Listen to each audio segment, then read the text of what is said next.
Allahu Akbar, Allahu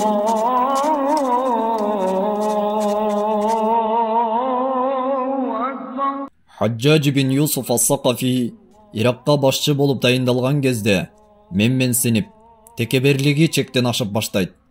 Мына ошондой чектен ашкандардын жолун тосуп, алардын кыңгыр иштерин элдерге жарыя кылган саналуу адамдардын сап башында Хасан Басри да болгон. Жана ал эч качан акыйкаттан тайбай, батылга каршы бекем турган адам эле. Анын мындай улуу эрдиктеринен бир мисал катары ошол убактагы болгон окуяны баяндап берели. Текебер падыша Хajjaj bin Yusuf as-Saqafi өзү үчүн Васит шаарына эбегейсиз курулуш курдурат. Васит шаары Ирактагы Багдад менен Басра шаарынын ортосунда жайгашкан шаар эле. Ошентип курулуш иштери бүткөн кезде адамдарды ал жерге келип сейилдеп, ага дуа кылып кетүүсүн жар салат.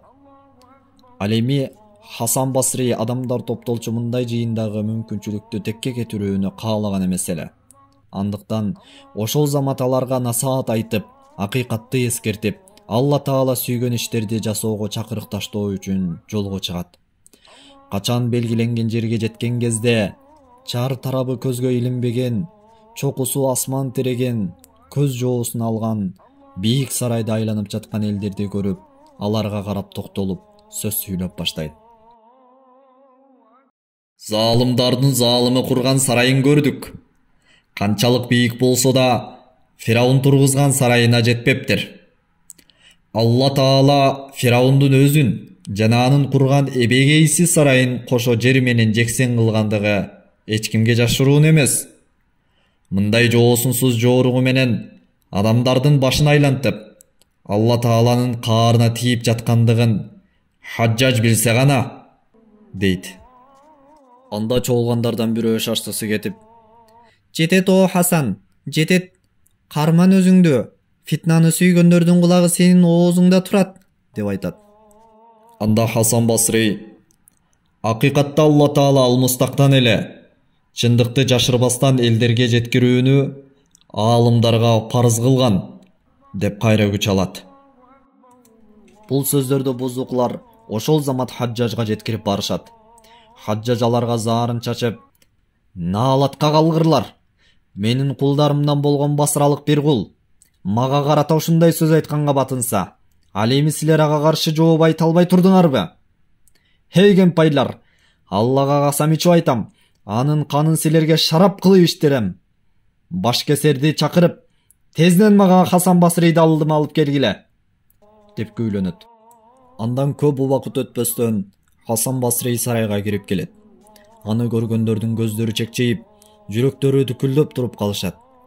Хасан Басри башкесерди жана анын баш кесүү үчүн коюлган жыгаш жаздыгын көргөн кезде эриндерин кыймылдатат да, мусулмандык намысын бийик көтөргөн абалда Аллага чакыруу үчүн падышаны көздөй бет алат. Качан Хajjaj Хасан Басриди мындай сүрдүү айбатын көргөн кезде ага болушунча жакындай отуруп: "Кел о Хасан, кел бул жерге, жакыныраак отур", деп айтат. Муну көргөн жардамчылардын бири: "Эмне болуп кетти? Муну жолугаар замат жанын алат деп ойлободук беле?" дейт. Ошентип Хасан Басри орун алып отурган кезде Хajjaj ага карап жүздөнөт да кээ бир диний маселелер туурасында сурап баштайт. Ал эми Хасан Басри ар бир маселеге деңиздей илим аркылуу адамды арбап алчу баяндар өтө даанышмандык жана абдан дыкаттык менен жооп берет.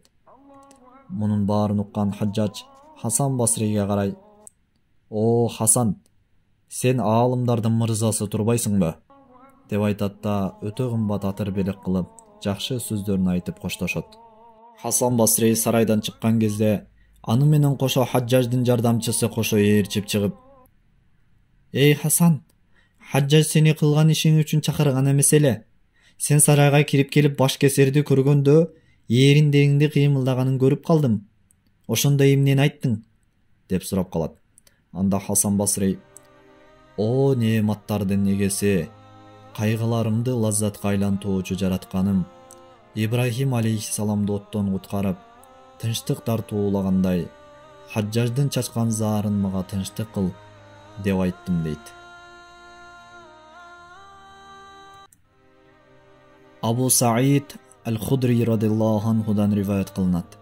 Пайгамбарыбыз саллаллаху алейхи ва саллям айтат: чындыгында эң чоң жихадтардан залым падышанын алдында адилеттүү сөздү айтуу болуп саналат. الله أكبر الله